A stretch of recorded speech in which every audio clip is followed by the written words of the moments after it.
que todos estamos motivados pensando en campeonar.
Ok. Muy buenas noches a todos en un programa más de, de este grupo que ha nacido para rendirle culto a Universitario de Deportes, nuestro grupo Crema de Nuestras Vidas.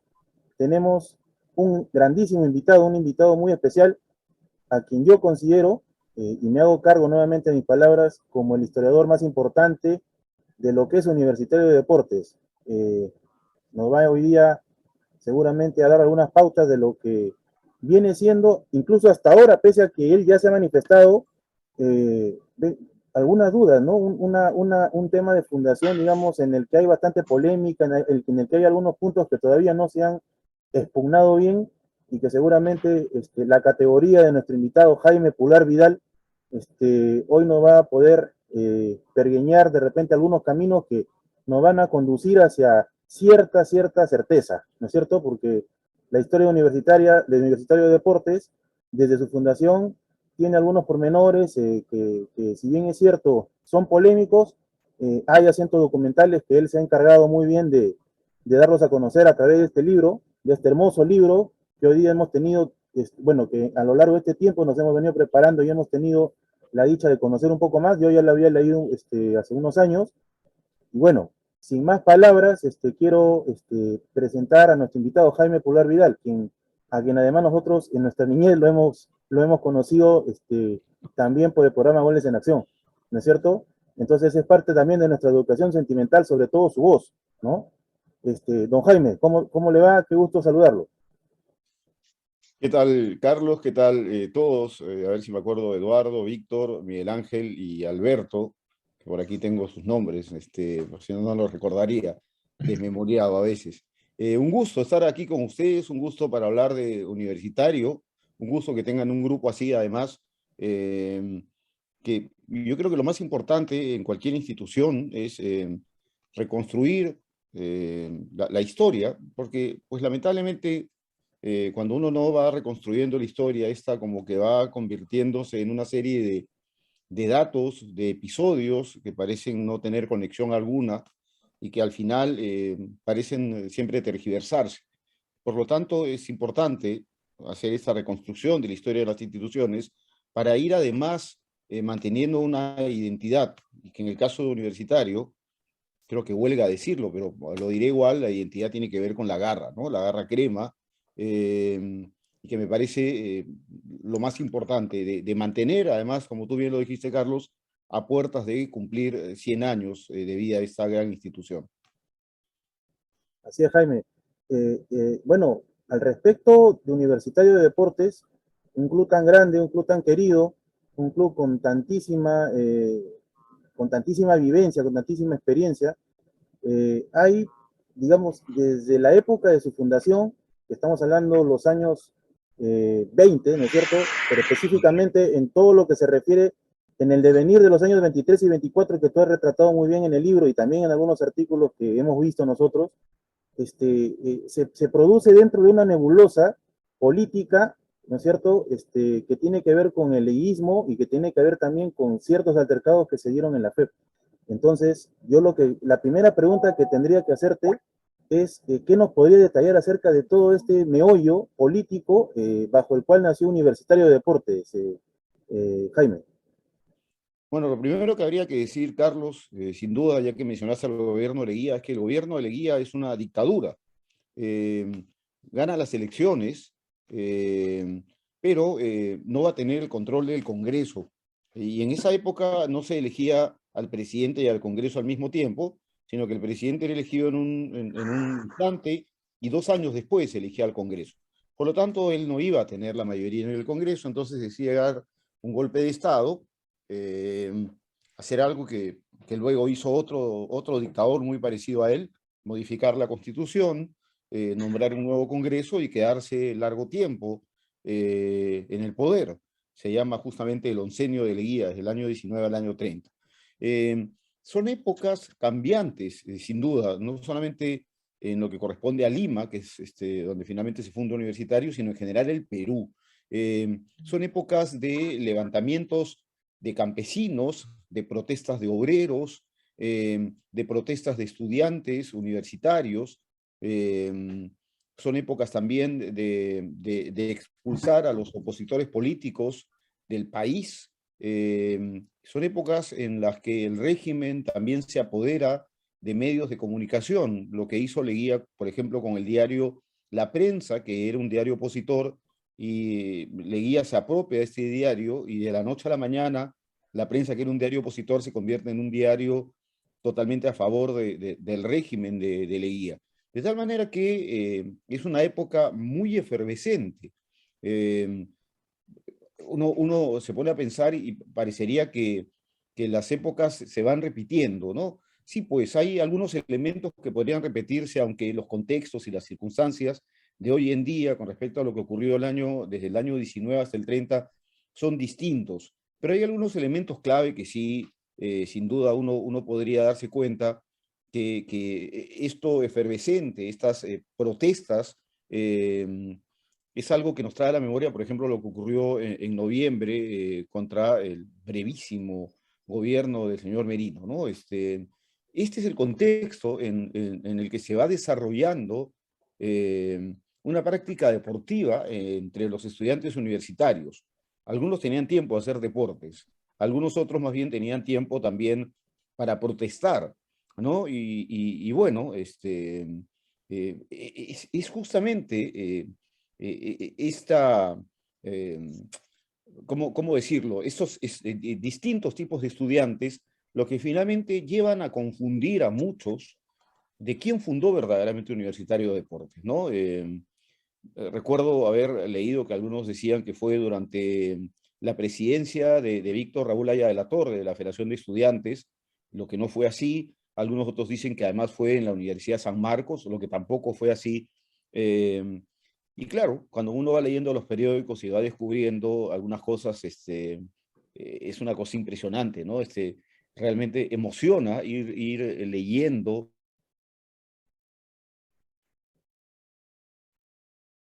y eso es algo que me imagino hablaremos esta noche. Creo que sí. Por ahí, muchachos, por favor. Perfecto, sí, claro que sí. Gracias, Carlos. Jaime, en verdad es un honor tener esta conversación. Como muy bien Charlie en un primer momento manifestaba que el grupo justamente se junta para poder reflexionar, discutir no solo la problemática financiera, deportiva que tiene la U, sino entrar a temas más profundos, ¿no? Como su historia, su identidad y sobre todo conocer sus principales antecedentes para poder llegar al centenario con una institución prácticamente enraizada y sobre todo que sus hinchas puedan conocerla mejor, cuál es la importancia para el país, ¿no? Ha señalado dos cosas importantes, ¿no? La primera, en torno a la garra crema, ¿no? La garra crema, si bien es cierto, muy bien hace referencia en tu libro que se definía a Alianza Lima, especialmente en la década del 40, ¿no?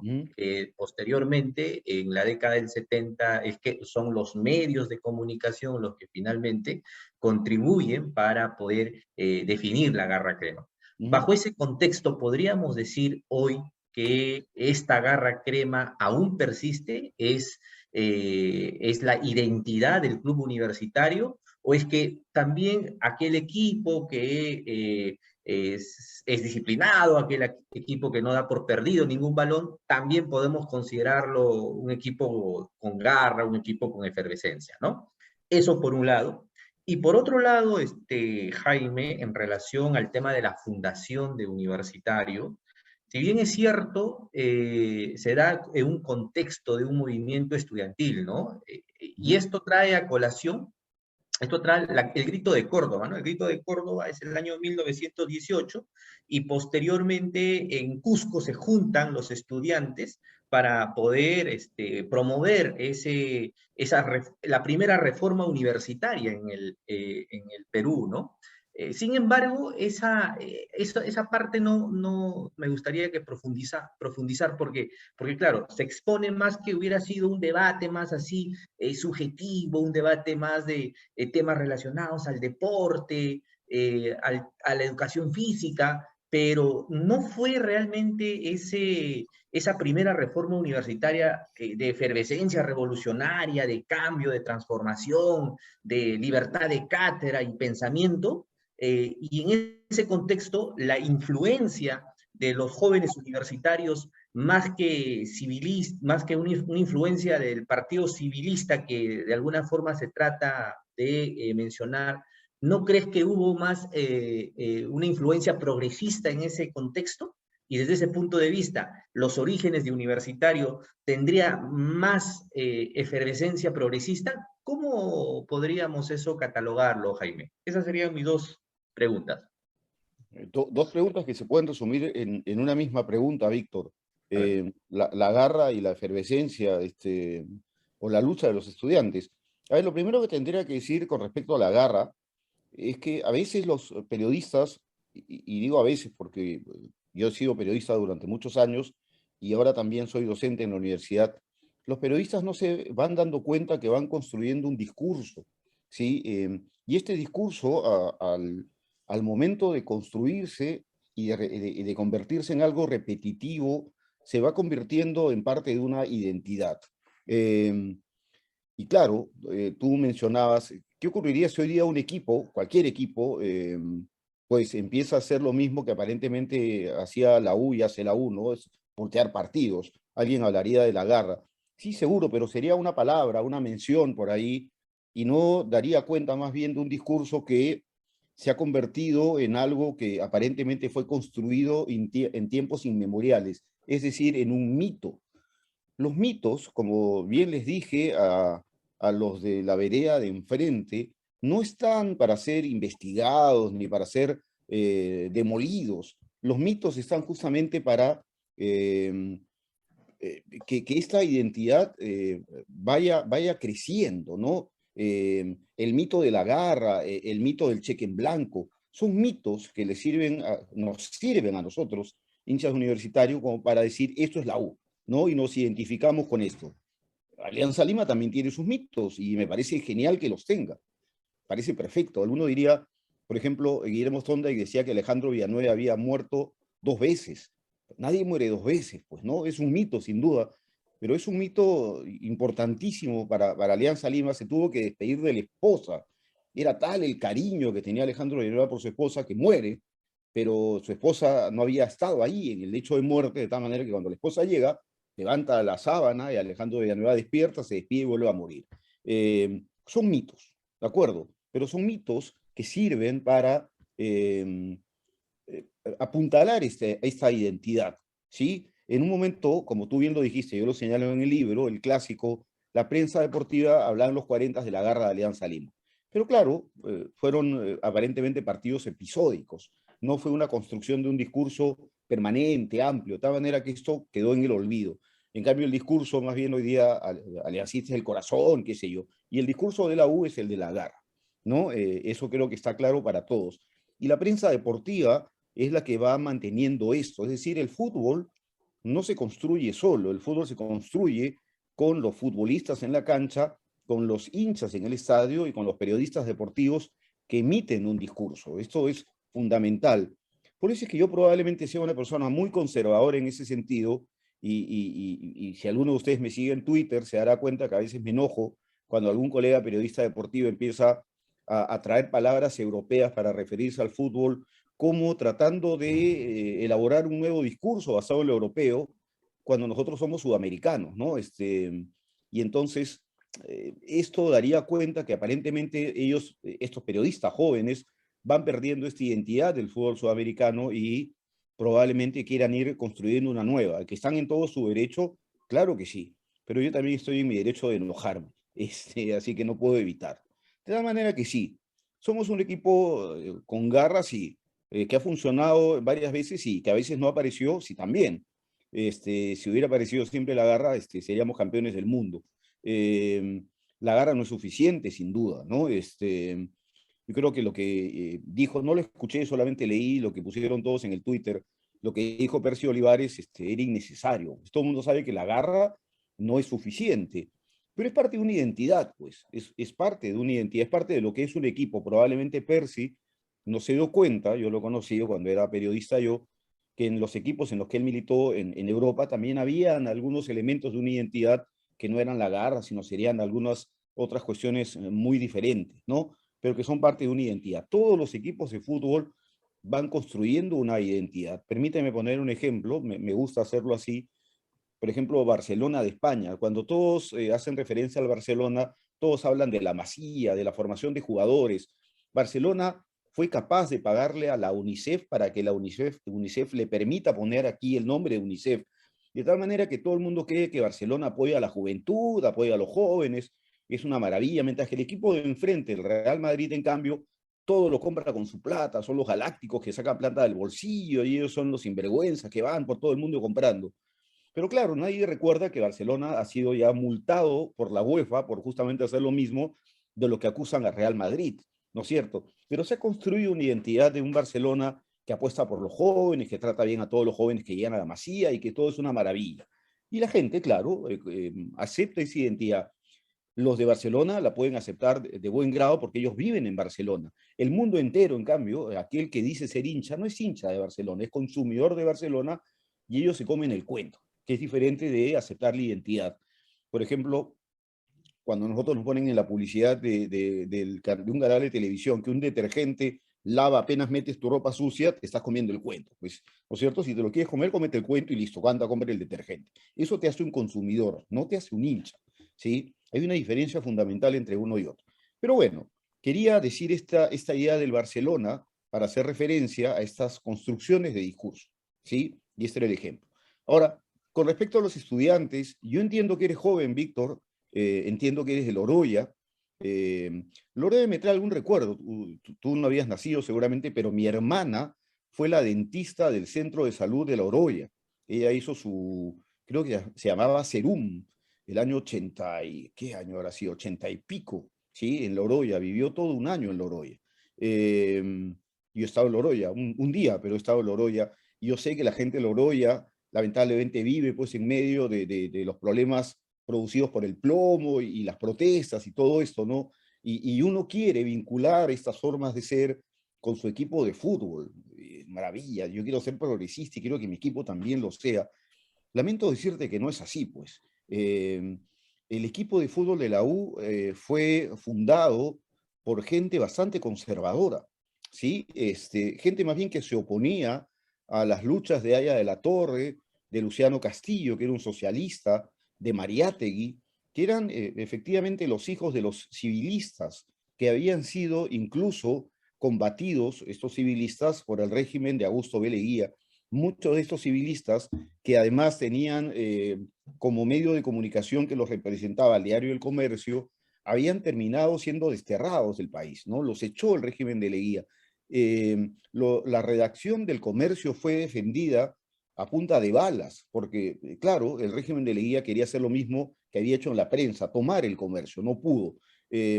Como digo en el libro, los del Comercio no podían hablar de política, o sea, hablaban de política, al día siguiente estaban fuera del país. Pero fueron estos muchachos, que además eran el hijo del minero, había gente muy adinerada, el hijo del hacendado, ¿no? Y había también gente de clase media, no digo que no, pero, pero era gente, estos estudiantes universitarios, la gran mayoría de ellos eran personas que mientras estaban estos otros estudiantes luchando, defendiendo, de acuerdo a ellos, a su tema político, al país, para que el Perú no sea consagrado al corazón de Jesús, estos otros seguían haciendo una vida de gente más tranquila, ¿no es cierto? Llegaba la primavera y había que preparar todo para la fiesta de la primavera, para elegir a la reina de la primavera. Son formas de ser totalmente distintas. Probablemente si se fundase universitario hoy en día, en el 2024, tendríamos gente muy similar fundándolo, ¿no? El asunto, y lo que hay que entender, Víctor, y se los digo a todos, y esto es interesante, es como un equipo fundado por gente tan conservadora finalmente reúne entre sus hinchas a gente que se siente progresista, probablemente como tú o como yo, porque yo también lo soy. Esa es una pregunta interesante. Han habido intentos de respuesta, por ejemplo. Hay algunos que dicen que, por ejemplo, muchos de los hijos de los migrantes que llegan a Lima en los 70s se hacen hinchas de la U porque es el equipo que tiene una identidad ganadora, es el equipo que puede ir perdiendo partidos, es decir, parte muy mal y luego los voltea y gana, es la vida del migrante, ¿no? Como que yo llego pobre a la capital, vendo caramelos, estoy construyendo un discurso y con la venta de caramelos luego tengo para vender algo más, es decir,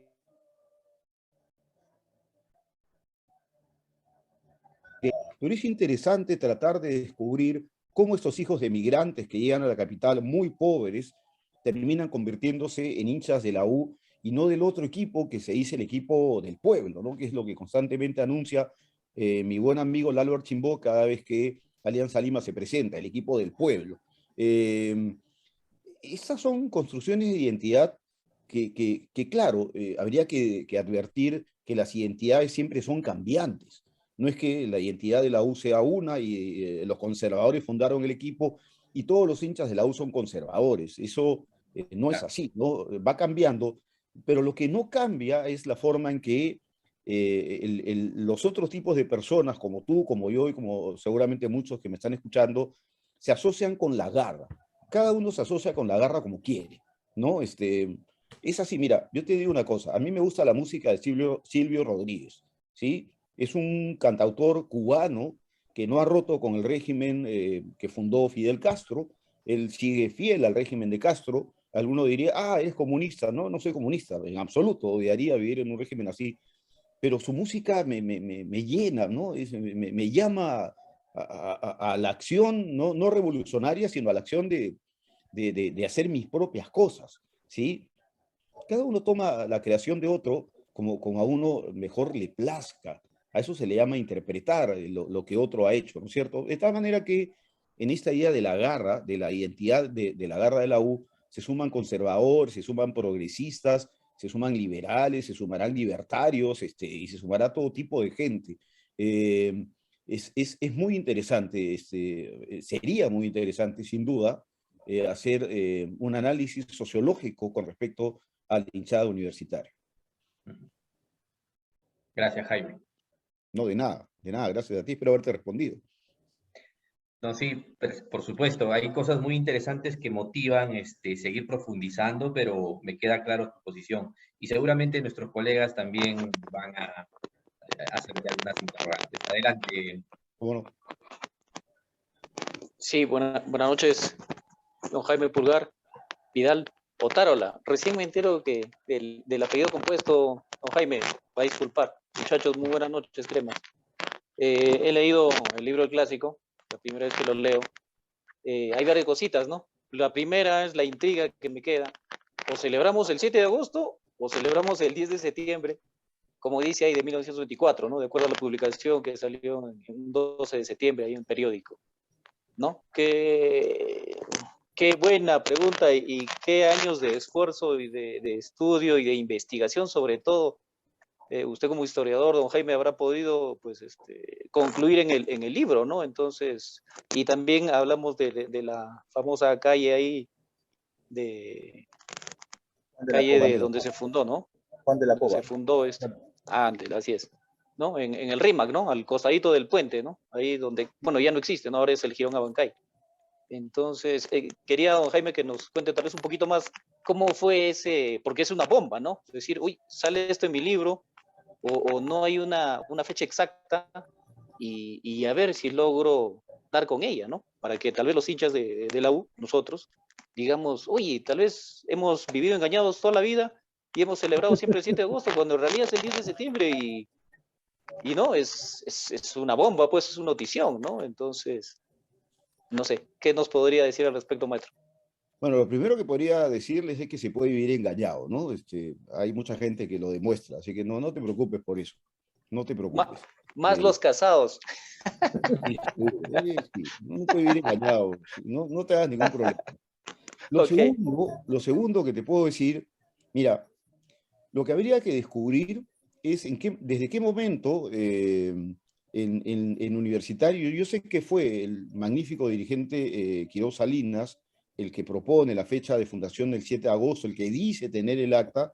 Habría que descubrir en qué circunstancias él propone, que fue el 7 de agosto de 1924, que se funda la Federación Universitaria del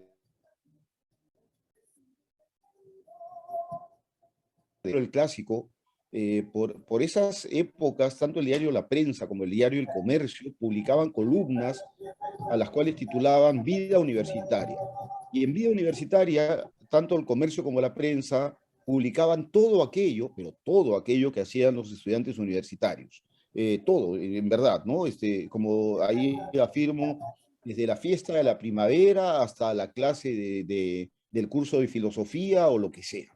Y es interesante que alrededor del 7 de agosto, antes de y después de, ninguno de los dos medios de comunicación da a conocer ninguna reunión de estudiantes que hayan fundado el equipo de la Federación Universitaria de Fútbol. Lo que sí hacen los dos medios de comunicación es dar a conocer que en septiembre se va a fundar la Federación Universitaria de Deportes, que aún existe, que no tiene nada que ver con universitario. Porque claro, en estas cuestiones de fastidio que hay entre barristas de los dos equipos, que se paran fastidiando, en primer lugar no deberíamos fastidiarnos con barristas de ningún otro equipo y no deberían fastidiarnos a nosotros.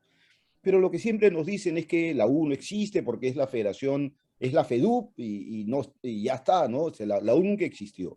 Eso no tiene ningún sentido. Mira, la Federación Universitaria de Deportes, que se funda en septiembre del 24, aún existe y organiza el deporte universitario.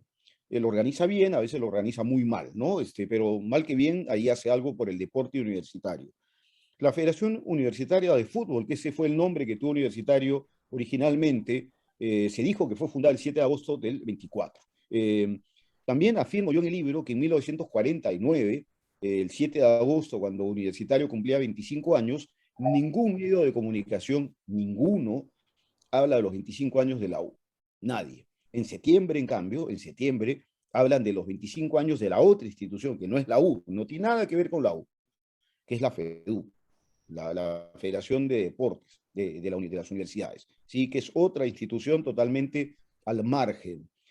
Me encantaría, por eso, me encantaría averiguar el proceso, porque como yo afirmo, y eso es una cuestión que yo sé que no va a quedar clara, no porque ustedes no sean capaces de entenderme, ni porque yo sea incapaz de dar a conocer lo que quiero dar a conocer, sino porque el fútbol es muy pasional.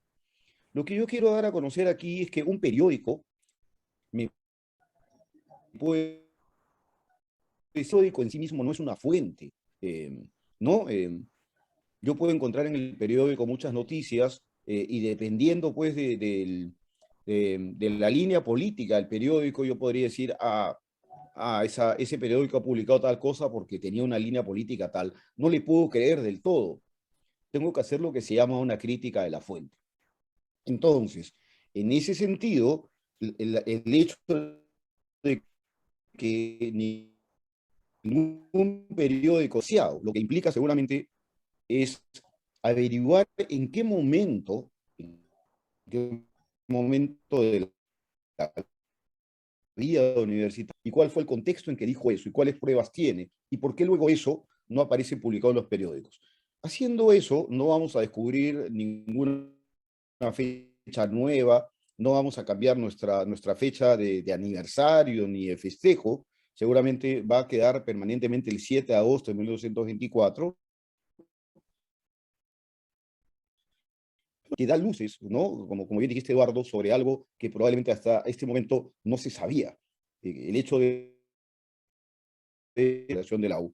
Y tampoco aparece nada sobre la fundación de Alianza Lima. Así que es algo habitual, no es algo que, oye, no, es algo habitual, es algo normal. Así que no nos preocupemos demasiado por eso.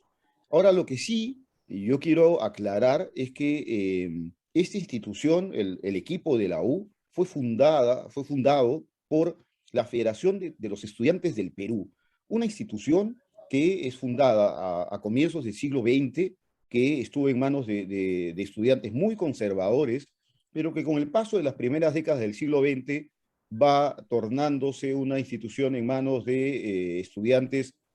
Yo no los llamaría progresistas en ese instante, sino más bien los llamaría revolucionarios, que era el nombre más atinado, ¿no? Los acusaban de comunistas, marxistas, prosoviéticos y una serie de cuestiones por el estilo. Y entonces, claro, la FEP va a caer en manos de Haya de la Torre, que finalmente será deportado, va a caer en manos de un grupo socialista, pero finalmente va a volver a manos de estos estudiantes conservadores que se van a hacer cargo de la FEP, estos estudiantes civilistas, justamente para agosto del 24. Y son ellos, estos estudiantes, los que van a fundar la institución de universitario. Dicho sea de paso, me gustaría agregar que la FEP hoy día está en manos de Patria Roja, por ejemplo, ¿no? Nadie probablemente lo sabe, pero ahí está. El local de la FEP quedaba en Juan de la Coa, efectivamente, lo que es la cuadra 1 de la avenida Bancay, en el cercado de Lima. Y claro, cuando se ensanchó la avenida Bancay, lamentablemente se tumbó toda esa parte de Juan de la Coa, de esta calle, y ha desaparecido. Recuerdo que alguna vez alguien de la trinchera norte me preguntó dónde quedaba Juan de la Coa, y recuerdo también que fueron a poner arreglos florales al lugar donde yo más o menos les dije que quedaba el local de la FEP. Es algo que debería hacerse. Y para terminar de responder todo esto de Lima, ya que tú dijiste al RIMAC, y la verdad es que es en Lima, siempre se ha dicho que Universitario es un equipo de Breña, porque Lolo Fernández queda en Breña, pues. Y claro, estas son cuestiones del mito, ¿no? El equipo de Breña, hasta que, claro, cuando uno ve el plano de Lima se da cuenta que Lolo Fernández está en el cercado de Lima, no está en Breña, ¿no? La calle esa, la calle que da a la tribuna occidente, esa calle es el límite entre el cercado y Breña, para el frente, para donde están los edificios nuevos, donde antes había una fábrica hace muchísimo tiempo, y eso es Breña, esto es el cercado, entonces la U es el equipo del cercado. Pero claro, si yo digo que la U es el equipo del cercado, nadie me va a hacer caso, seguramente, ¿no? Son cuestiones que van quedando en lo que se llama el imaginario de la gente, ¿no? La gente razona de esa manera, la gente acepta estas ideas, las convierte en parte de la identidad, y entonces la U es el equipo de Breña, aunque los periodistas quieran decir ahora que la U es el equipo de Ate. La U fue fundada el 7 de agosto del 24, aunque no haya registros en los periódicos sobre el tema, y la U fue fundada por la FEP, no por San Marcos, no por la Universidad San Marcos. Y otra cosa importante que me gustaría decir es que muchos de los estudiantes de la FEP eran estudiantes de San Marcos, estudiantes de la Escuela de Agronomía, que es la actual Universidad Agraria, estudiantes de la Escuela de Ingeniería, que es la actual UNI, pero lo más interesante es que había también estudiantes que provenían de la Universidad Nacional de Trujillo, de la Universidad Nacional de Arequipa, y por lo tanto la U es un equipo sui generis, creo, en el mundo. No conozco otro equipo similar. Lo que estoy diciendo es que la U tuvo una fundación nacional. La U no es fundada en un barrio, la U no es fundada por una institución local, un grupo local, no. La U es fundada por una institución nacional que congregaba a estudiantes de todo el país. Y claro, no sería extraño y sería bueno también investigar algo que no se ha hecho, cómo fue recibido Universitario de Deportes las primeras veces que apareció jugando en ciudades, por ejemplo, como Arequipa o como Trujillo, ¿no? Siendo que muchos de los estudiantes que había fundado Universitario provienen de esas ciudades. Sí, muchas gracias, Jaime. También de Ayacucho, si no me equivoco, de Huamanga. Hay de Ayacucho, muchos lugares, tuvieron sí. también. Así es, y de varios, ¿no? Incluso en el libro también hablas de dos extranjeros, ¿no? Los uruguayos, ¿no? Donde también se debería, Fosalva, creo, Fosalva uno de ellos, el arquero, y otro, no me acuerdo. Daniel suizo. No, el arquero era Berger, el suizo, Berger, ajá. y Daniel Fosalva, el uruguayo. Yo tuve la oportunidad, ¿sabes?, de ir hasta Colonia del Sacramento, esta ciudad uruguaya, de donde es originario Daniel Fosalva, y fui no solamente a conocer esta ciudad, que es una linda ciudad pequeñita nomás, sino fui también a conocer la casa del doctor Fosalva, que ahora es convertida en una clínica, la calle donde está esa clínica, que ahora lleva el nombre de Daniel Fosalva, y luego tuve la oportunidad, a través de las redes sociales, de conocer al hijo y al nieto, a Chiquito, Daniel Chiquito Fosalva y Daniel Chiquitito Fosalva. Es una maravilla el mundo. El mundo en verdad es una maravilla, conocerlo en ese sentido, y claro que ellos conocían de su abuelo y de su padre, ¿no? Y además fue un filántropo en Uruguay. Él abre la clínica una vez que regresa a Uruguay y pues le da atención a los pobres en esa clínica, ¿no? Fue un fundador universitario, es increíble, un uruguayo, y gracias a este uruguayo, que era el hijo del embajador de Uruguay aquí en Perú, en la ciudad de Lima, es que a Perú le llega, igual le hubiera llegado, me imagino, pero es gracias a él a que a Perú le llega la invitación para que participe en el primer campeonato mundial de fútbol en 1930. Así que es historias coincidentes de este uruguayo con la selección peruana de fútbol. Gracias. Para finalizar, solo queda decir que con todo lo que nos ha contado, qué grande es la U, la verdad. Qué grande. Por eso es grande la U. Gracias. Sí, claro. No, a ti. Si me permiten, buenas noches. Buenas noches a mis compañeros de grupo, buenas noches al maestro Jaime Pulgar Vidal. Como bien lo dijo Charlie al inicio, forma parte de la juventud, la adolescencia de todos nosotros cuando veíamos goles en acción en aquellas épocas, a mediados de los 90. Estimado Jaime, a mí sí quisiera... Es muy interesante porque estamos hablando de la historia de un club que para nosotros es una de las cosas más importantes en nuestra formación como personas. Los valores que profesa. Nosotros hemos identificado, a través de lo que se entiende como la garra, hemos identificado ciertos valores a través incluso de la figura de personalidades que han pasado por el club, desde su máxima figura, Lolo Fernández, y todos los que han profesado los valores dentro de la cancha, que al fin y al cabo termina uno extrapolándola en su vida, ¿no? La caballerosidad, la decencia, la honestidad para hacer el trabajo bien hecho, ¿no? De hecho, por algo somos el club más copero. pero sí me parecería importante remarcar los contextos, ¿no? Y dada digamos, su expertise como historiador y en los escritos que ha mencionado. Por ejemplo, a mí sí me parecería muy importante ubicar el contexto. Si bien es cierto, sí, claro, la mayoría o casi todos los fundadores de la U, de la Federación, bueno, Federación Universitaria de Fútbol, pero claro, como tú bien lo has mencionado, está entredicho. Podría ser incluso la Federación Universitaria de Deportes, pero digamos, los que estuvieron detrás de esa fundación, a su vez estaban en ese momento histórico liderando la Federación de Estudiantes que apenas pocos años antes, 19, 20, estaba en manos de los revolucionarios.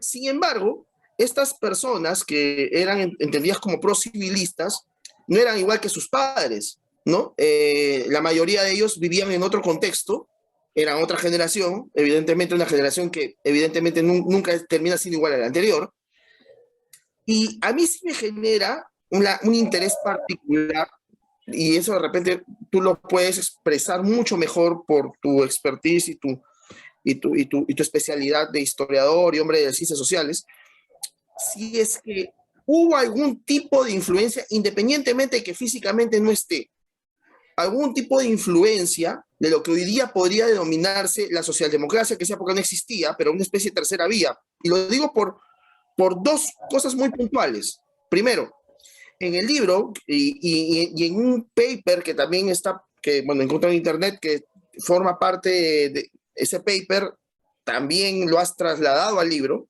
el discurso que da Alfredo Herrera, que se entiende que es un procivilista, pero habla de justicia social. Y la justicia social no está en el vocabulario de los liberales, nunca ha estado en el vocabulario de los liberales clásicos. Y en esa época o eras liberal clásico o eras, o eras algún tipo de colectivista, que podría ser comunista, socialista, marxista, no marxista, y ese es otro tipo de situación. Pero sí es importante entenderlo, ¿por qué? Porque hablaban de justicia social, pero también tú remarcas en unas entrevistas que por ahí nos hemos estado pasando previos para la reunión de hoy, unas entrevistas que hice hace como 10, 12 años a un programa de la U, ¿no? Donde también hablabas de todas estas cosas, y de la Callejón de la Cova, y comentabas, ¿no? De que en esas épocas, por ejemplo, este tipo de personajes que estaban detrás de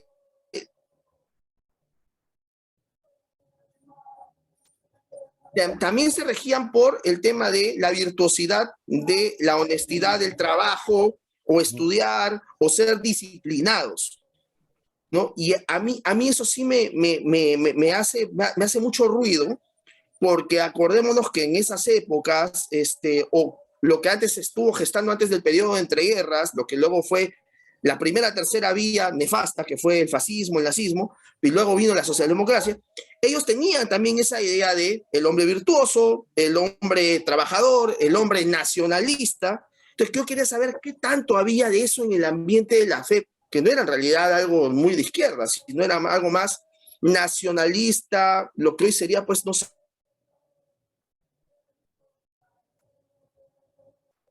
obviamente diferente a lo que tenían sus padres, que eran una forma de pensar mucho más terrateniente, si se quiere. No sé si estoy siendo muy denso, pero a mí me interesa mucho conocer ese tipo de detalles, dada tu especialidad de historiador. No, gracias, no está siendo denso, todo lo contrario. Gracias por la pregunta, Beto, me parece. A ver, sin duda, los hijos no tienen que ser exactamente iguales a los padres, y aunque todos son parte del civilismo, hay evidentes diferencias en términos generacionales. Habría que decir algo importante. Cuando yo digo que son conservadores, claro, son conservadores en términos de lo que va apareciendo luego, como cuando Haya la Torre funda en el mismo año, en 1924, en México, el APRA, ¿no es cierto? Y cuando años después se funda el Partido Socialista. En esos términos digo que son conservadores. Pero hay un término que tú no has mencionado, Beto, porque no es una ideología política, sino más bien es una forma de entender el funcionamiento político de un país, y habría que mencionarlo ahora. Carmen McEvoy, una historiadora que me encantaría que estuviese aquí en este instante por tu pregunta, es una especialista en el tema, te diría pues que estos civilistas originarios de la década de 1870, en el siglo XIX, eran unos republicanistas. El republicanismo, lo que quieren hacer los civilistas es fundar una república.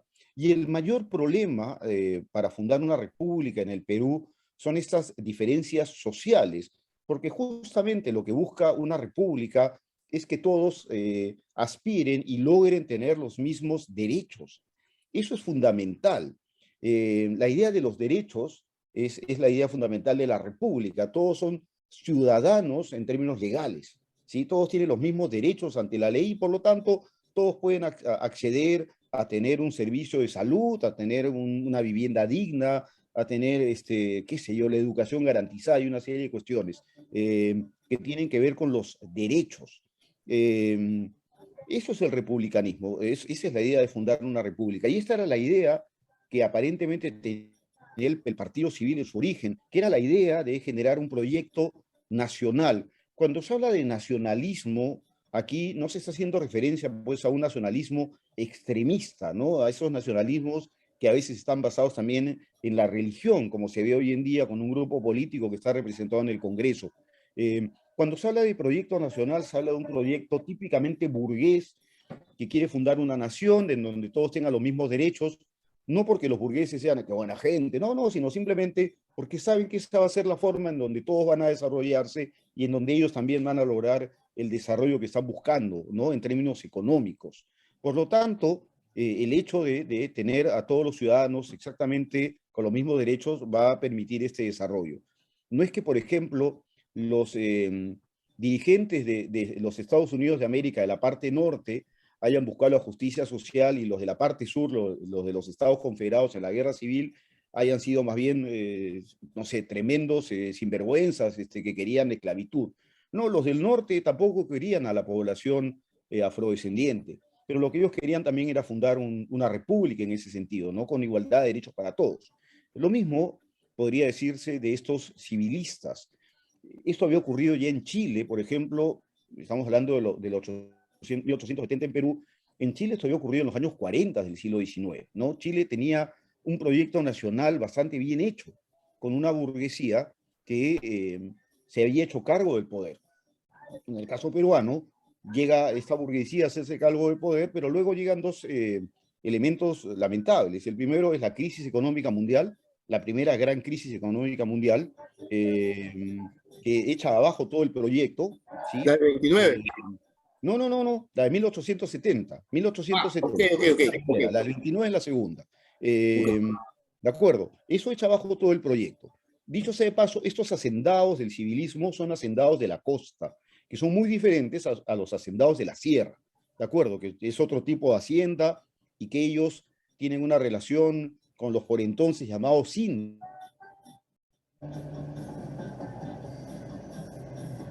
Te doy la posibilidad de que trabajes mis tierras, te hago ese favor, pero tú me das algo de esa producción, ¿no? Qué buena gente que soy, decían estos hacendados de la sierra. Los civilistas no era que fuesen buena gente o no, sino que ellos pagaban una cantidad de dinero para que trabajen en sus haciendas. Lamentablemente no pagaban en soles, sino se mantenía una vieja costumbre que también hay en Chile, era pagar con fichas, se pagaba con fichas, ¿no? Y bueno, eso es otro tema. Bueno, el primer elemento entonces es la crisis económica. El segundo elemento es la guerra del Pacífico. La guerra del Pacífico acaba con toda esta idea de crear un proyecto nacional y lo que va a ocurrir entonces, como bien dije al comienzo, es que si todo esto hubiera ocurrido en 1870, probablemente este desborde popular del cual hablaba Matos Mar no hubiera ocurrido, ¿sí? Pero como no se hizo por lo ya señalado, la crisis económica y la guerra del Pacífico, el desborde popular va a ir llegando de a pocos. Y el presidente Leguía va a intentar de alguna manera, a través del apadrinamiento y a través de muchos otros elementos, tratar de apaciguar a estos elementos de sectores populares que están protestando en búsqueda de igualdad de derechos, ¿sí? En ese momento, lo que va a intentar el civilismo es tratar, cómo no, de mantener algunas ventajas económicas, tratar de mantener el orden y lamentablemente vinculándose con los elementos militares, ¿no es cierto? Lo que se va a llamar el segundo militarismo, pero sin duda también muchos de estos hijos de civilistas, para volver sobre lo que me preguntaba al comienzo, me parece Víctor, son gente también medio revolucionaria. Algunos de ellos iban con armas, lo señala Basadre, no iban con armas a las protestas también. También fueron a protestar contra Leguía, contra la consagración del Perú al corazón de Jesús. De tal manera que sí, probablemente sus padres no habrían hecho esto, pero sus hijos sí. Pero lo más probable, Alberto, es que esta idea de justicia social no sea más que esta búsqueda de crear una república en donde todos tuvieran esta posibilidad de acceder a los derechos. Mira, estoy hablando de los años 20, el año 24. Están pasando ya 100 años y seguimos en la misma búsqueda. Eh, a mí me es muy grato que me estén haciendo este tipo de preguntas, porque como yo le digo a los estudiantes de periodismo deportivo, cuando uno habla de fútbol, uno no tiene por qué ponerse a hablar de números telefónicos ni ese tipo de cosas. Eso déjenselo al entrenador. Lo que nosotros tenemos que hacer como periodistas deportivos es dar cuenta de contextos. La U se funda en un contexto en donde mucha gente buscaba acceder a los derechos. Hoy en día, cuando la U va a cumplir 100 años, mucha gente sigue tratando de acceder a estos mismos derechos y nada ha cambiado. Bueno, nada, si ha cambiado, algunas cosas han cambiado. Si no hubiera habido reforma agraria, este país sería, pues, estaríamos puestos sobre algo que va a estallar pronto, ¿no? La reforma agraria cambió muchas cosas, para bien o para mal, pero las cambió. Pero de una u otra manera, aunque ha habido cambios, mucha gente sigue tratando de acceder a derechos que no tiene, pues. Es que no se ha logrado crear esta república que estuvo en la mente de estos primeros civilistas, y que probablemente también esta misma idea luego haya estado en las mentes de estos hijos, pero ya llamada con otros nombres, ¿no? Ya no hablar de república, sino hablar ahora de justicia social, hablar de este discurso que yo bien señalo en el libro, de que los estudiantes universitarios deben ir a los sectores populares a enseñarles a aquellos que no pueden acceder a la universidad, a volcar sus conocimientos, ¿no es cierto?, como para que esto sirva como una suerte de que las personas que reciben el aprendizaje puedan a su vez con esto tener mayores posibilidades de éxito en esta vida. De tal manera que yo no hablaría tanto de una o dos o tres vías, que bien es correcto lo que dices, no digo que sea incorrecto, es muy correcto lo que dices, sino lo que estaban buscando estos más bien era una idea de república. Lo que luego va a buscar allá de la Torre es algo muy distinto, es unir todo lo que es Latinoamérica, para llamarlo Indoamérica, y lo que va a buscar el Partido Socialista es traer las ideas de Moscú, ¿no es cierto? El republicanismo, en cambio, podría ser un elemento en ese momento más masivo a nivel mundial, porque es una construcción de la burguesía que se va imponiendo en Europa a partir del siglo XVIII con la Revolución Francesa. Y era esto lo que buscaban estos civilistas. No sé si te he respondido a la pregunta, Alberto. No, sí, más bien agradezco bastante y quisiera, no sé, pasar a mis demás compañeros si tienen algún tipo de pregunta para el invitado.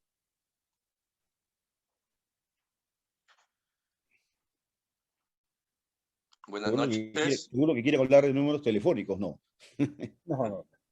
Buenas noches, Jaime. Hola. Es un placer tenerte aquí con nosotros. Algo que realmente me llama la atención, y volviendo a lo que decías acerca de la preponderancia de que habían varios provincianos en la fundación del equipo, de los 33 fundadores, se sabe de procedencia de 19 de estos, y 11 son provincianos, 6 son de Lima, es decir, casi el doble. Entonces, esto es algo completamente inédito, como tú dices, ¿no? Porque normalmente los equipos se relacionan o con una institución académica o con un barrio o con algún sector, digamos, de organización de la sociedad. Pero aquí vemos cómo gente de distintos lugares unidos bajo digamos, el paraguas de la Federación de Estudiantes del Perú, son los fundadores de la Federación Universitaria de Deportes. Entonces, este origen nacional de universitario lo hace distinto a los demás equipos del Perú? ¿Cuáles serían las características de esa distinción con los demás equipos? Por ejemplo, ¿no? Con la diferenciación, por ejemplo, con Alianza Lima, con Sport Boys, que son equipos claramente vinculados a un lugar, ¿no? Y Sí. otra pregunta que quería hacerte es, cuando los estudiantes se dan cuenta, y eso también lo dices en tu libro, de que para poder ganarle, en este caso al equipo barrial, necesitaban no solamente de ellos, sino traer a otras personas que no sean estudiantes. Y ahí viene Teodoro Fernández. Ujú. ¿Qué cambios en la identidad se produce cuando deja de ser un equipo exclusivamente de estudiantes amateurs que veían el fútbol como un complemento a su educación y como un espacio de vinculación, pero que ellos sabían de que solamente era un paso en sus vidas, ¿no? Y que luego serían médicos, abogados, ingenieros, etcétera? ¿Qué cambio de identidad hay en el equipo cuando empiezan a llegar personas que no tenían esa visión del fútbol? Que quizás veían el fútbol como lo veían aquellos que jugaban en los equipos barriales, que lo veían como una forma de ganarse la vida. Ok, José, gracias por tus preguntas interesantes también. A ver, con respecto a lo primero, yo creo creo que estoy mencionando que hace falta tanto para investigar en la U que lamento pues tengamos tan poco tiempo de hacerlo, y ahora en medio de la pandemia es todo más grave. Pero sin duda, tenemos que ir con una nueva perspectiva a las fuentes. ¿A qué me refiero? Por ejemplo, cuando hemos analizado la historia de los equipos de fútbol, uno suele ir a las fuentes periodísticas de la ciudad donde el equipo juega, ¿no es cierto? Entonces, cuando juega la U, uno va al Comercio, a la Prensa, a la Crónica y a otros diarios que había en la época. Y así lo mismo hace con el Boys, y uno iría a los diarios del Callao, que para esto había un diario muy importante en ese, pues se llamaba El Callao justamente. Eh, pero el cambio de perspectiva debería ser el siguiente. Si la U es un equipo nacional, es algo que ya mencioné al comienzo, pero lo voy a reforzar ahora, ¿por qué hasta ahora no se nos ha ocurrido a los historiadores o a quien desee investigar ir a los periódicos de las ciudades donde la U se presentaba fuera de Lima? ¿No? A ver cuál era el discurso. Eh, porque, porque, claro, por ejemplo, el diario El Pueblo, Arequipa, encontrarse que en el equipo de la U había 2 arequipeños en la cancha sería algo muy llamativo, ¿no? De tal manera que, así como nosotros hoy en día seguimos a los equipos del extranjero donde hay peruanos, probablemente el diario Arequipa o de Trujillo haría lo mismo con la U, sabiendo que en ese equipo había arequipeños y había trujillanos y había de otras ciudades fuera de Lima. Ese cambio de perspectiva haría que los hinchas de Universitario pudieran entender por fin a qué nos referimos como una institución nacional. No es un equipo, como tú bien dijiste, que le pertenece a una institución local ni a un barrio. Es un equipo que ha sido fundado por una institución nacional y que por lo tanto fuera de Lima debe haber generado un discurso propio. Probablemente también hablaban de Garro, probablemente hablaban de algo diferente, porque claro, cada ciudad también tiene un propio discurso, tiene una forma de ver algo que parece que es lo mismo en todas partes, que es el fútbol, pero es que depende de cómo lo mires, y para algunos el fútbol es una cosa, vas generando un discurso y vas construyendo un discurso, y con ese discurso miras al equipo que viene de Lima. Y por lo tanto sería muy interesante revisar esas fuentes y ver qué decían de la U, no en términos del equipo de Lima, sino en términos del equipo que tenía a 2 arequipeños, a 3 trujillanos, a un guanuqueño, a 2 huachanos o a lo que fuese. Hay que hacer esa investigación. Yo no me comprometo, me encantaría hacerla, pero no sé si la vida me dé. Ojalá. Eso en primer lugar. Con respecto a la identidad y si ha habido un cambio, pues lo que yo afirmo en el libro es que inmediatamente después no hay ningún cambio, porque creo que además me olvidé de contestarle a Alberto y tu pregunta me sirve para unir ambas, que efectivamente los que fundan la U pensaban en un fútbol como algo que merecía disciplina y sacrificio. Sí que era la forma en que la élite inglesa había fundado este deporte. Si alguno de ustedes vio la serie de Netflix, The English Game, se ve dar cuenta ahí que hay una élite inglesa que juega al fútbol y de otro lado hay un grupo de obreros que se apropia de este deporte y lo resignifica, ¿no? Los de universitarios fundan a la institución exactamente igual a como la élite inglesa pensaba que debía jugarse el fútbol. El fútbol debía ser jugado por gente que entendiese las reglas, que estuviera sometido a disciplina, a una autodisciplina, ¿no? No a la disciplina del golpe, esa no, que se sacrificase a muchas cosas, ¿no? No salir de noche, una serie de cuestiones, y que entendiera pues que el fútbol requería todo el tiempo sobrante de su vida. Porque lo más importante en el fútbol era ganar. Eso era lo importante, ganar. No era importante divertirse. Yo tengo otro libro que se llama De golpes y goles, en donde reproduzco una suerte de caricatura de un diario de los años 20, me parece, no recuerdo bien la fecha, en donde aparece un hincha de Alianza Lima con un periodista de La Crónica. Y el hincha de Alianza Lima le dice al periodista de La Crónica, pero no dirá usted que no estuvo divertido. Y el periodista le responde, sí, pero usted no puede confundir una cancha de fútbol con una pista de circo. En el fútbol todo es ganar, ¿no es cierto? Esa era la lógica de quienes fundaron a la institución.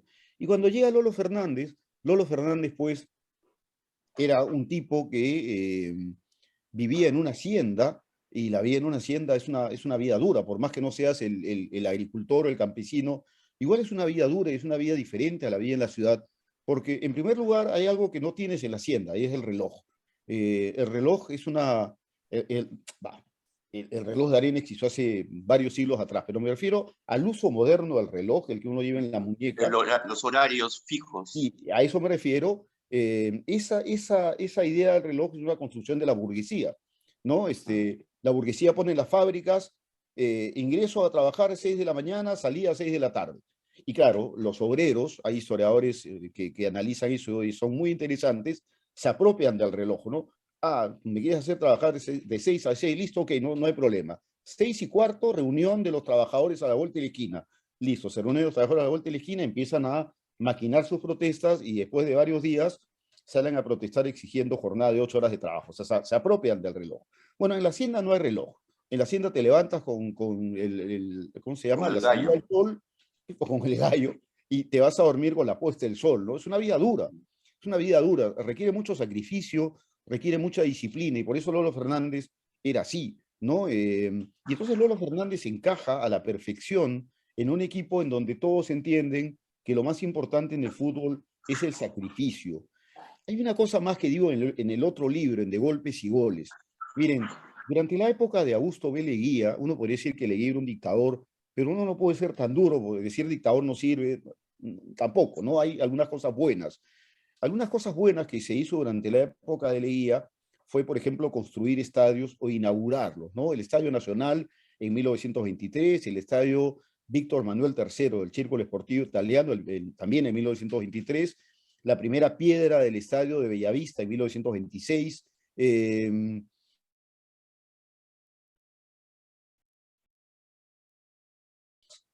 lo mismo que hasta hace unos años había en el Perú. Entonces hay torneos de reservas, tenemos nuevos estadios, tenemos también la organización del primer campeonato sudamericano, que de acuerdo al diario La Prensa, que era el diario de Leguía, dicen que Leguía organizó él mismo, dicen, el campeonato, ¿no? Como sea, lo organizase él o quien sea, se hace en el Perú. Y entonces todo este desarrollo en el fútbol hace que en la década de los 30 aparezcan en el Perú muchos buenos jugadores. No nos caen del cielo. Es todo este trabajo que se ha producido y que hace que Perú logre el título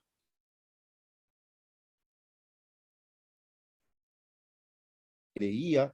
Luego viene pues todo el drama del asesinato de Sánchez Cerro, de la llegada de Benavides, del desconocimiento de las elecciones del 36, Benavides se queda, en fin, todo es un drama, nadie tiene tiempo de trabajar en el deporte, y entonces viene de nuevo el bajón en el fútbol. El fútbol peruano no tiene buenos futbolistas, o tiene buenos futbolistas, pero no son disciplinados. Viene la década de los 50 con grandes jugadores como Seminario, Loaiza, ¿no? En fin, otros, pero que no son disciplinados, pues.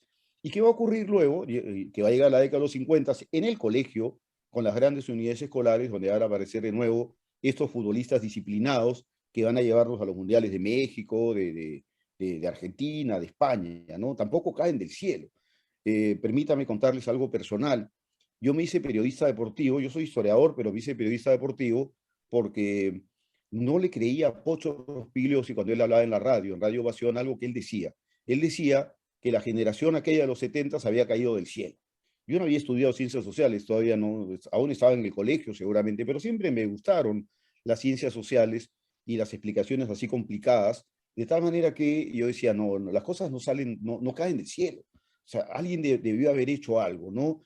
Y claro, la primera vez que obtuve mi carnet para ir a la hemeroteca de la Biblioteca Nacional era como haberme ganado la lotería. Por fin iba a ver los periódicos de los 50, por fin iba a saber si esa selección que fue al Sudamericano del 59 de Buenos Aires había sido tan buena. Y sí, era buenísima, buenísima. Lamentablemente todos indisciplinados, pues bueno, no todos, creo que Seminario no lo era, pero el resto sí, muchos eran indisciplinados. Pero como sea, mientras esa generación iba jugando, de las grandes unidades escolares iban apareciendo otros jugadores y que muchos de ellos van a llegar a Universitario de Deportes, ¿no? O sea, también esa idea de la disciplina, de que en el fútbol hay que ganar y hay que sacrificarse, va a encajar perfectamente con esta idea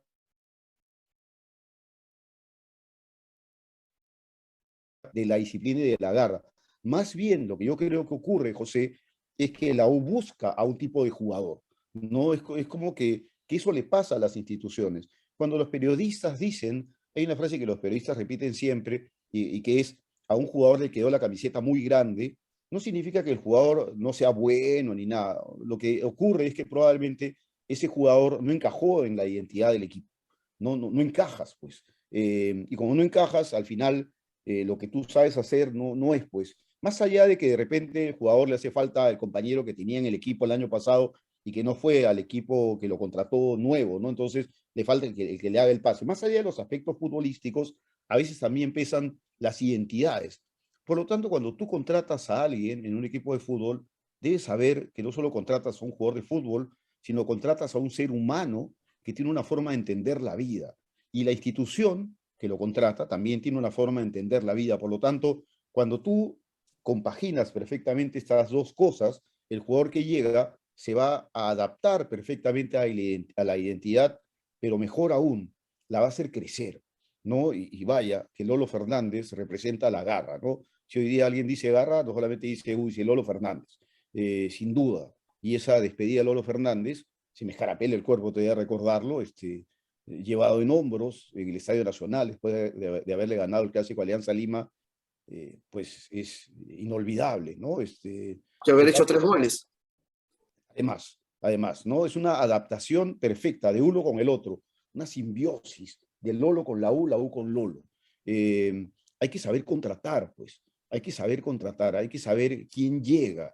Y no tiene que ver con el color de piel, ¿no? Como dicen algunos, no seamos racistas, no tiene que ver con eso, tiene que ver con cómo uno vive su vida, con cómo uno la entiende. Con sus ¿no? valores y actitudes. Exactamente, José, La con identidad. con la identidad, con quién eres, ¿no? A mí me alegra estar conversando con ustedes porque todos ustedes me han hecho preguntas muy interesantes. Sé más o menos cuál es la idea del grupo a partir de haber empezado a conversar con ustedes.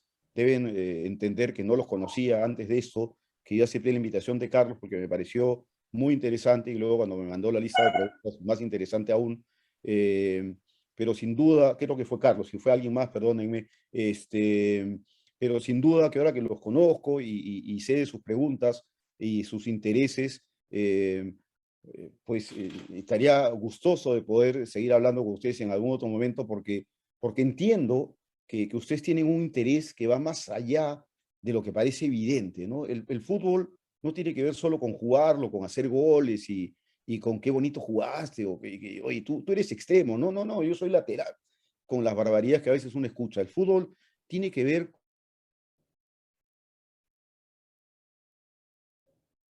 se adapta a un entrenador, ¿no?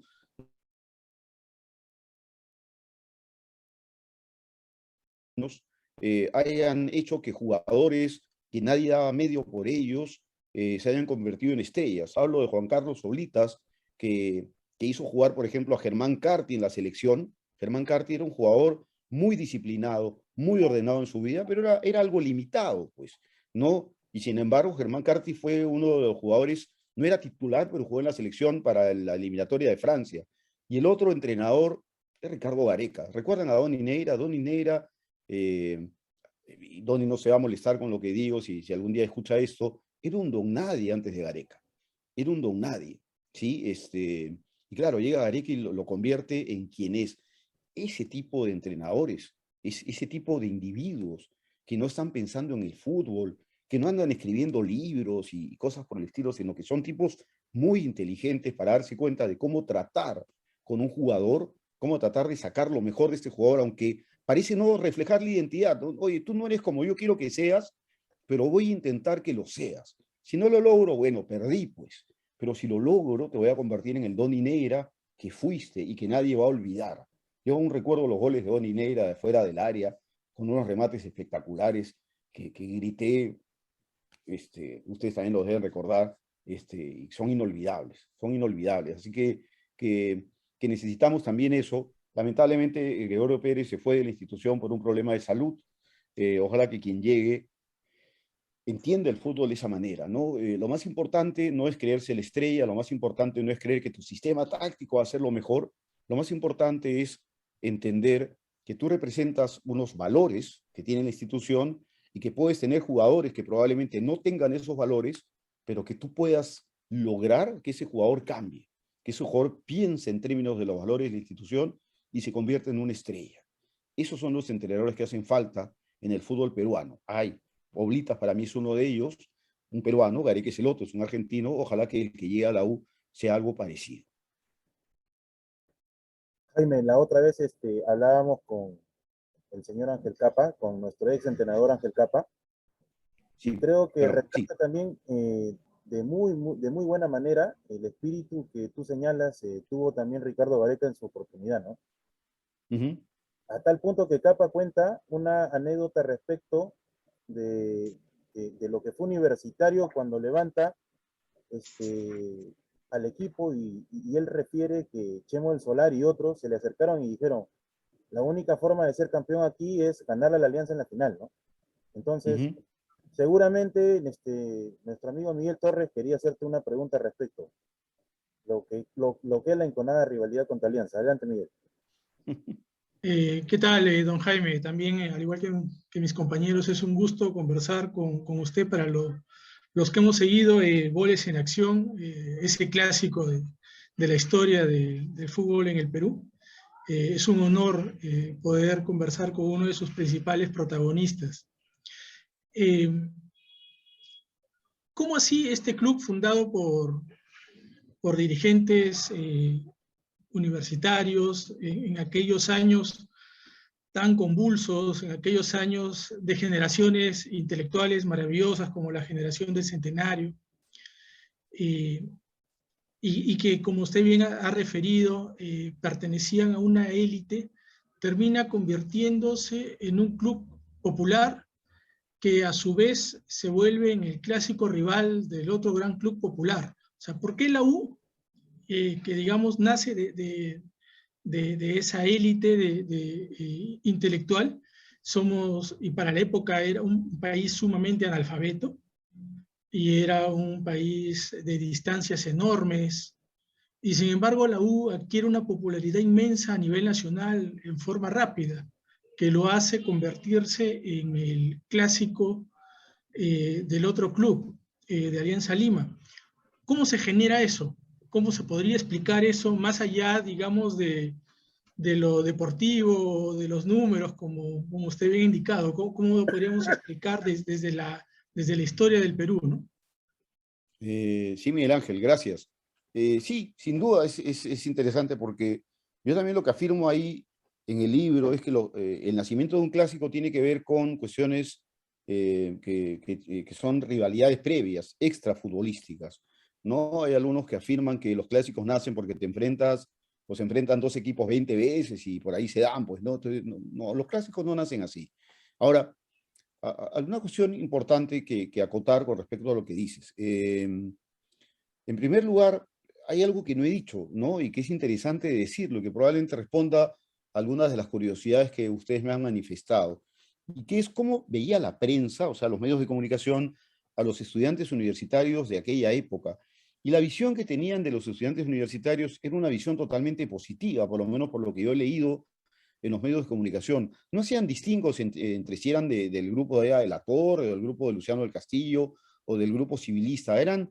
Hablaban de ellos en términos de que eran personas que estudiaban y que querían mejorar, y que todo aquello que iban aprendiendo lo iban luego a volcar para mejorar a la sociedad en la que vivían, en este caso a la sociedad de Lima y a la sociedad de algunas otras ciudades del Perú. Por lo tanto, la visión que se tiene del estudiante universitario, más allá de si es de élite o no, es una visión muy positiva, ¿sí? Y por lo tanto, los medios de comunicación, como ya lo mencioné también, siguen de cerca lo que hacen los estudiantes universitarios, ¿no? Por eso es que hay columnas, tanto en la prensa como en el comercio, los dos medios de comunicación más leídos de la época, que se llamaban Vía Universitaria. Y entonces, claro, cuando estos universitarios fundan el equipo de fútbol y luego empiezan a enfrentarse en partidos amistosos y luego en el campeonato de primera división desde 1928, le llama la atención a todo el mundo, ¿no? A todo el mundo quiere ver a estos universitarios, de los cuales se habla muy bien, no porque jugasen bien al fútbol o no, sino se habla muy bien porque justamente eran los que iban a cambiar al Perú, ¿no? Eran parte de lo que probablemente el Perú de la época, para los entendidos, necesitaba. Estudiantes universitarios que cambien la forma de pensar de la gente y que hagan que este país se desarrolle. Por lo tanto, este pensamiento era un pensamiento probablemente extendido entre la gente, no digo entre todos, porque como tú bien dijiste, lamentablemente el analfabetismo era muy alto en el Perú, pero en general podríamos decir que este pensamiento, por lo menos entre la gente de clase media y la gente de la élite, era un pensamiento extendido, ¿no? Hablar bien del estudiante universitario, lo cual lo convierte en un personaje interesante de seguirse, ¿no? El estudiante universitario siempre hacía noticias en las protestas, en los estudios, en la fiesta de la primavera, en el equipo de fútbol. Era continuamente seguido, era un elemento muy importante de la sociedad de Lima de aquel entonces. Probablemente lo mismo ocurriría en Arequipa, lo mismo ocurriría en Cusco, lo mismo ocurriría en Trujillo, lamentablemente no en Ayacucho, porque en esa época la Universidad de Ayacucho estaba recesada, desafortunadamente. Pero imagino donde había universidades así, esta visión que se tenía del estudiante universitario era una visión positiva y muy extendida. De tal manera que también sería interesante analizar desde esa perspectiva cuál era la visión que se tenía del estudiante universitario fuera de Lima. En Lima, en la Universidad de Lima, como así se conocía San Marcos, la idea que se tenía de los estudiantes era una idea bastante positiva. Muy distinta a la de ahora, lamentablemente, donde yo soy sanmarquino, por si acaso, pero hay mucho prejuicio de la sociedad. Muchos creen pues, que el sanmarquino es terruco, de izquierda y una serie de cuestiones por el estilo, ¿no? Como no, siempre hay algunos pocos ahí que son de patria roja y que es divertido discutirles, por lo menos lo era en mi época, ¿no? Yo empecé a estudiar en San Marcos en 2003, en este siglo XXI. Pero no hay esta idea de que el universitario es de una élite, no, el estudiante universitario es integrante de un grupo que está destinado a mejorar el país. Esa es la lógica. Por lo tanto, se le ve bien, no se le ve como alguien de la élite, sino se le ve bien, y en ese sentido probablemente esta buena visión que se tiene del estudiante universitario haya permitido que el equipo de los universitarios se haya convertido en un equipo popular, en un equipo que haya tenido muchísimos seguidores, ¿no? Además, debes entender que para la gente de la época también, los otros equipos estaban conformados por futbolistas, porque había jugado fútbol, eran futbolistas, profesionales no, pero futbolistas. En cambio, los de la U no eran futbolistas, no se les decía futbolistas, eran estudiantes universitarios, o sea que tenían que sacrificarse, estudiar, trabajar a lo que practicaban y en el tiempo libre jugar al fútbol. Era muy difícil, por lo tanto, era una suerte de, oye, qué bien esos muchachos, ¿no? Hay que seguirlos. Es algo positivo. Ahora, el nacimiento del clásico, como bien lo digo en el libro, tiene varios componentes. También digo en el libro que probablemente si otro equipo de fútbol hubiera continuado jugando como fue el Association, hubiera nacido un clásico ahí, porque lo que ocurría entre la Alianza Lima y el Association era una rivalidad muy parecida a lo que luego va a ocurrir entre Alianza Lima y Universitario. Eran dos formas de mirar el fútbol, ¿no? El de la Association era una mirada más bien de un fútbol disciplinado, de un fútbol donde hay que ganar los partidos, donde hay que sacrificarse, y el de Alianza Lima, la idea de la diversión, la idea de que yo juego fútbol para reunirme y para ampliar las relaciones amicales, ¿no? Eso es lo más importante probablemente. Pero claro, luego la Association es un equipo que va cuesta abajo y más o menos que desaparece. Y la U en cambio retoma el papel que tenía la Association con un agregado. Si la U había sido fundado por los civilistas y Leguía justamente les había quitado el poder político a los civilistas, pues qué mejor enemigo de Leguía que un civilista, ¿no? Entonces hay un componente político ahí en este origen del clásico que sin él no se puede entender esta rivalidad que va a surgir en los medios de comunicación que respaldan ambas ideas políticas. El Comercio, que es el diario civilista, que constantemente está aplaudiendo a la U, que cómo no, algunas veces también habla muy bien de Alianza Lima, cuando juega algunos partidos con equipos que vienen de fuera del país, pero que en general habla muy bien de la U y de vez en cuando habla muy mal de Alianza Lima, y la prensa que constantemente habla muy bien de Alianza Lima, ¿no? Y que el día del clásico o al día siguiente, la prensa dice que Alianza Lima no tuvo culpa alguna y que todo es culpa de los jugadores y de los aficionados universitarios. Son estas dos formas de ver la política que están representadas en estos dos medios de comunicación. Por eso es que yo afirmo que el elemento político es fundamental a la hora de explicar el origen del clásico del fútbol peruano, y la figura de Augusto B. Leguía es central para ello.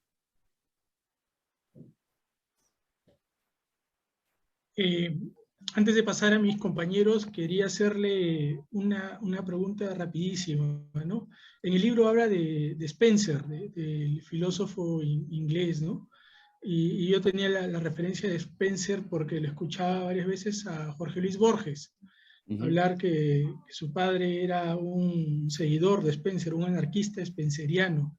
Menciona Borges reiteradamente en varias entrevistas, ¿no?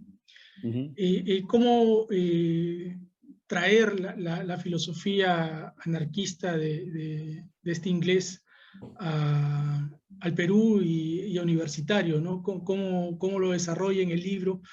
Esta entrevista, digamos, no es solo para nosotros, pretendemos colgarla en redes y para la gente que, digamos, que va a querer leer el libro, darle un alcance de este dato, ¿no?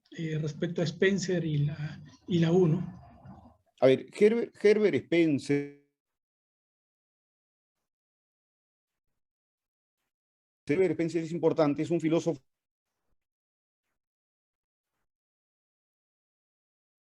la educación moral, intelectual, física, el que escribe este libro. Y este libro fue traducido a muchísimos idiomas y a comienzos del siglo XX estaba en casi todo el mundo. Es más, cuando se crea la República China en el año 1911 o 12, perdónenme, el deporte a la misma idea que sostiene Spencer, ¿no? Es decir, lo que se conoce de Spencer en los regímenes políticos y también en instituciones es esta idea de la educación. Y lo que va a decir Spencer en su libro es que la educación está basada en tres pilares, ¿no? Debe ser intelectual, moral y física. Intelectual, dice él, porque la ciencia lo que hace es disciplinar la mente, ¿no? Él no habla de una disciplina del castigo, ni de una disciplina del autoritarismo. Él dice que la ciencia disciplina la mente porque como la ciencia debe ser metódica, debe ser rigurosa, cuando uno hace ciencia, disciplina su mente, ¿no? De tal manera que lo que disciplina las mentes es la ciencia. Luego habla de la moral, y claro, está hablando de la moral cristiana, de la moral además protestante, ¿no? Y aquí se habla pues de lo virtuoso, de lo que mencionaban también hace un instante, ¿no? Del individuo virtuoso, honesto, honrado, trabajador. Este es el individuo moralmente correcto. Pero Spencer además dice, ¿qué ocurriría si tenemos un individuo que es disciplinado, que que es honrado, honesto, si es un tipo raquítico, debilucho, enfermizo. No sirve de nada. Entonces, ¿cómo hacemos que no sea debilucho, enfermizo? Bueno, lo que dice Spencer es que haga trabajo físico, que haga deporte. Y agrega, los muchachos de primaria deben hacer juegos simples. Y la gente de secundaria y de universidad ya ha disciplinado su mente, puede entender las reglas, comprenderlas y al mismo tiempo someterse a ellas, someterse a ellas. Esto es algo que aparentemente pues en la mente de los jugadores de universitario del año 28, cuando van a jugar el primer clásico, está muy claro. Para ellos y para el comercio, jugar con Alianza Lima sería innecesario porque Alianza Lima no entendería las reglas del fútbol y sería un equipo muy violento. Al día siguiente, cuando uno da cuenta que en el partido, en aquel primer clásico, Alianza Lima, un equipo violento, es decir, le tienen que echar a 5 jugadores, no puede terminar el partido. Pero Spencer agrega algo que es muy interesante, y además para que vean la llegada que tenían los jugadores universitarios en la sociedad de Lima. Spencer dice que cuando uno hace algo malo, el castigo es inmediato. ¿A qué se refiere? Tú tenías que estudiar para un examen, no estudias, vas a dar tu examen, lo das mal y ese es tu castigo. Cuando llegas a tu casa y le muestras a tu papá, mira papá, jalé el examen, si tu papá luego te castiga, Spencer va a decir, ese castigo ya no sirve, dice. Ese castigo va a ser contraproducente. El castigo se produce de inmediato. Es decir, la situación producida te genera un castigo. No estudiaste, jalaste el examen. ¿No? Te echaron del fútbol porque fuiste violento, perdiste el partido. Ya está. Los de la U tenían clara esa idea. Y entonces, cuando la Federación Peruana de Fútbol sanciona a los jugadores de Alianza Lima y los suspende para que no jueguen durante, no me acuerdo, son algunos meses, de tal manera que no iban a jugar el siguiente clásico, los jugadores de la U van a la federación y le dicen a la federación, no, oiga, ese castigo ya no sirve. Están hablando de forma spenceriana, es clarísima la alusión a Spencer, y la federación acepta. La federación acepta. Hay algunos lectores, hinchas de Alianza Lima, sobre todo, me dicen, no, eso es imposible, pues como un equipo de fútbol le va a decir a la federación lo que tiene que hacer. Pero es para que se den cuenta cómo era la relación entre un equipo y la federación. Eso yo no me lo estoy inventando, eso está claro. Los de la federación le piden, pero los de la U le piden a la federación que levante el castigo y la federación le levanta el castigo a los de Alianza Lima. En una típica lectura spenceriana. Y para terminar, el diario El Comercio, que también habla maravillas de Spencer, dice que cuando los jugadores de Alianza Lima se acercan a la tribuna de la U a tratar o de agredirlos, lo que hacen los hinchas de la U es castigarlos con sus bastones. Es decir, ante el hecho de que me vas a agredir, te tengo que castigar. Ahí de inmediato hay una alusión clara a lo que dice Spencer, ¿no? Haces algo malo, viene el castigo. Los bastones que lanzan los hinchas universitarios es este castigo que reciben los jugadores de Alianza Lima. Jaime, entrando en materia justamente de lo que acaba de mencionar, creo que la pregunta necesariamente es la siguiente, ¿no? ¿Cuáles son los factores sociales, históricos, que, entre comillas, ambientan el escenario para que nazca el clásico? Porque en tu libro tú hablas de que existen factores no solamente raciales, sino sociales, ¿no es cierto? De clara diferenciación entre lo que viene a ser, digamos, el origen universitario con el origen de Alianza. Entonces, yo lo que quería es que nos expliques al respecto es justamente cuáles son esos factores y cómo es que explotan en un solo partido, porque estamos hablando que la historia empieza en el primer partido. Yo no sé si hay alguna historia similar en el fútbol mundial, pero lo que pasó en el primer partido entre ambos equipos es realmente dilucidador de lo que vendría después, ¿no? O por lo menos de muchos de los clásicos que hemos visto nosotros mismos. Mira, yo estoy seguro que eso siempre ha pasado en el fútbol mundial. Como dije al comienzo, los clásicos nacen antes del partido de fútbol, ¿no? En el clásico se enfrenta algo extrafutbolístico. En Escocia es la religión, en Turquía también son los jugadores universitarios contra los jugadores que proceden de sectores populares, y en fin, ¿sí? Eso es claro, hay que entenderlo claramente.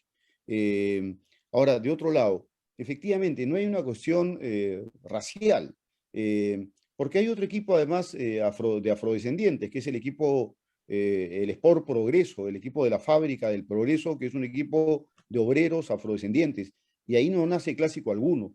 Lo que pasa es que, claro, la memoria es frágil y luego los jugadores de Alianza Lima, al leer el discurso de los medios de comunicación, van repitiendo pues que el enfrentamiento entre la U y este origen del clásico tiene que ver con un aspecto racial, blancos contra negros, ¿no? Debería decir también, y creo que lo digo en el libro, que los intelectuales de los años 80 que hablan por primera vez del clásico afirman que esto es parte de la lucha de clases, claro, porque tienen el componente marxista como marco teórico.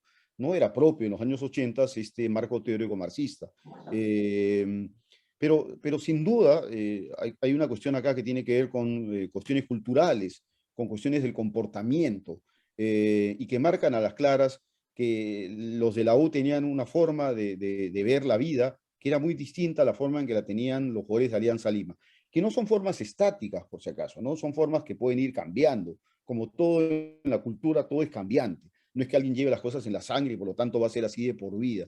Pero estas formas, que en algún momento se llamaron modernidad y tradición y que probablemente tengan otro nombre ahora, tienen que ver con estas ideas más bien apegadas a los sectores burgueses de sacrificio y de trabajo, con estas otras ideas que tienen que ver con soy alguien que le doy más importancia a lo amical, a lo divertido, a lo lúdico, al momento, a vivir el momento. A lo solidario, ¿sí? Pero también son valores muy importantes, son valores muy positivos, porque probablemente cuando yo hablo de esto con mis alumnos, yo a veces les digo, ¿quién de ustedes conoce el nombre de sus vecinos? Y casi nadie me dice el nombre de su vecino, nadie conoce a su vecino, ¿no? Es una forma aparentemente, llamémosle moderna, de ser en donde nos encerramos en casa, y no tiene que ver con la pandemia, esto ha pasado hace 10 años ya, ¿no? Tiene que ver con encerrarnos en casa y no conocer a nadie.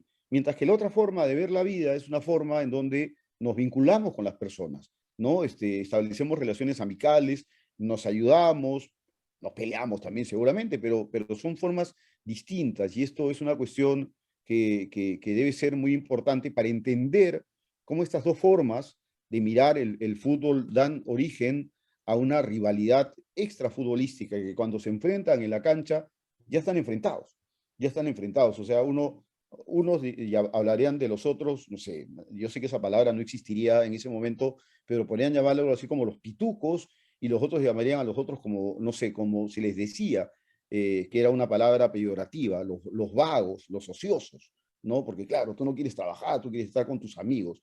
Es decir, con palabras prejuiciosas, la rivalidad ya existía antes del partido.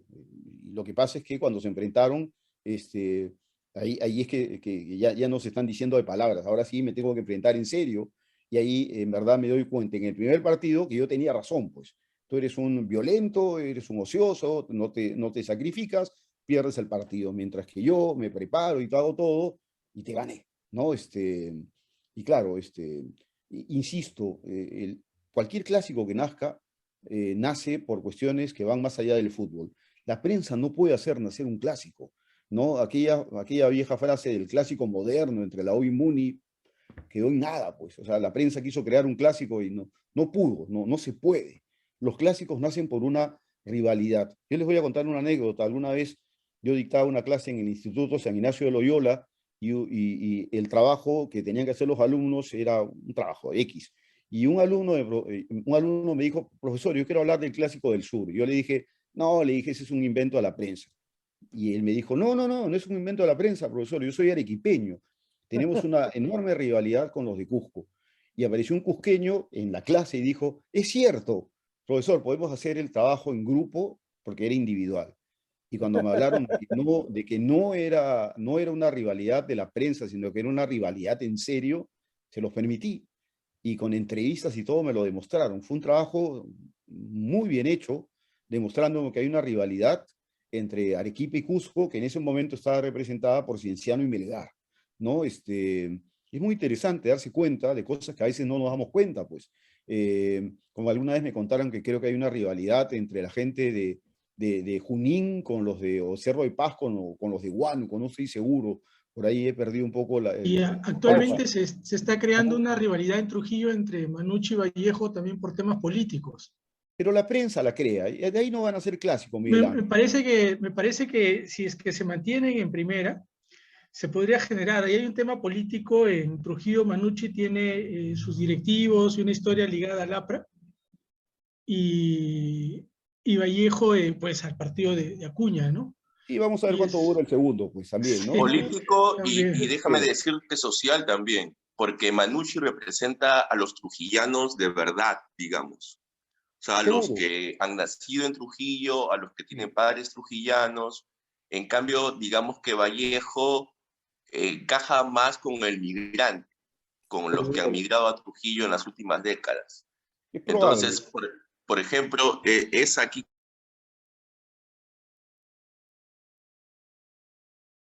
es el lema que se trata de dar, ¿no? Entonces, el equipo realmente trujillano es Manucci, el otro es el advenedizo, ¿no? Sí, El seguro. advenedizo que ha venido con sus millones a poner su negocio Ujú.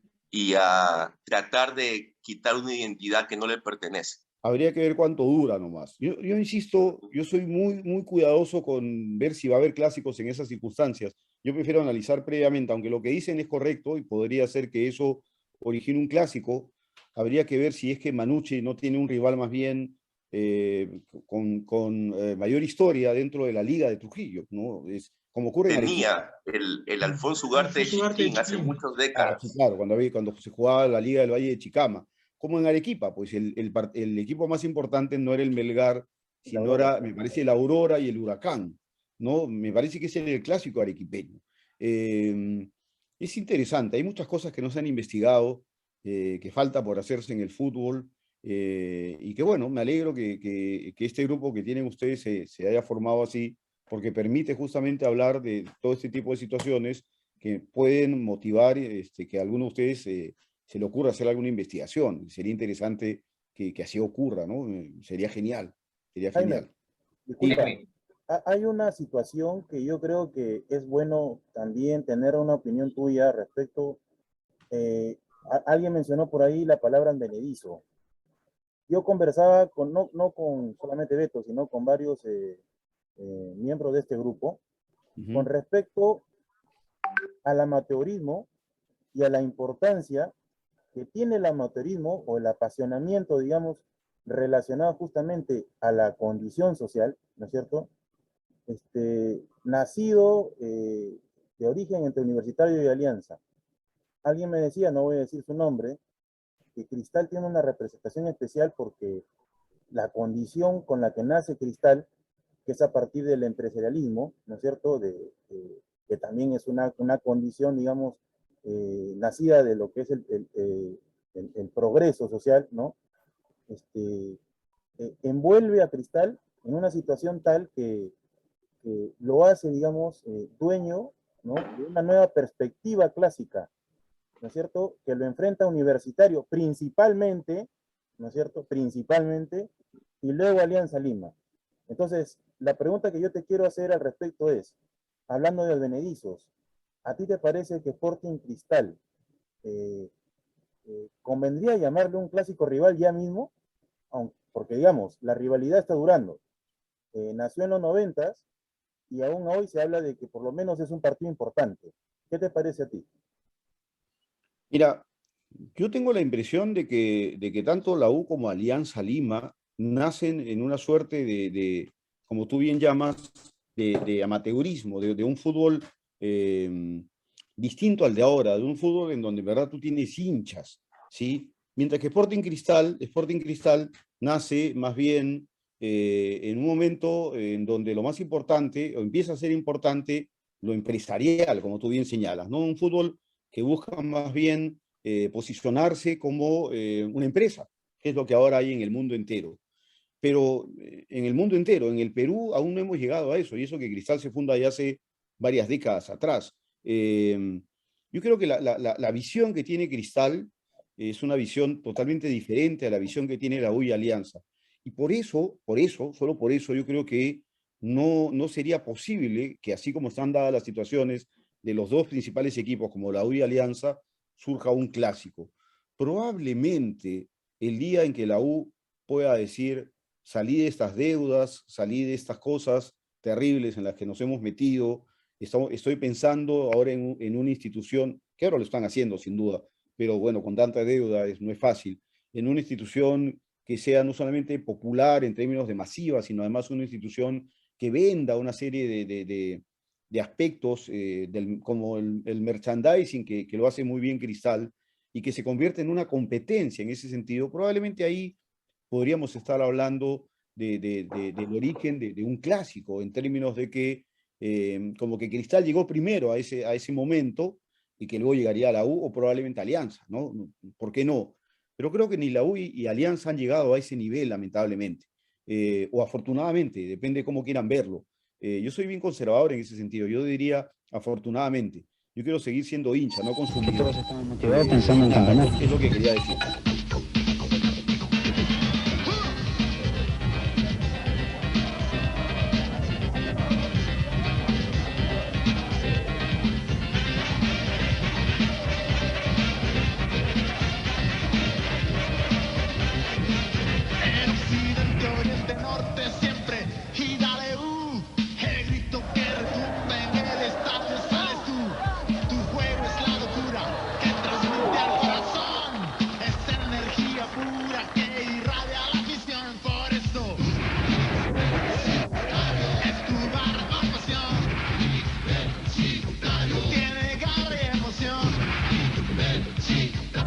Deportes el mejor.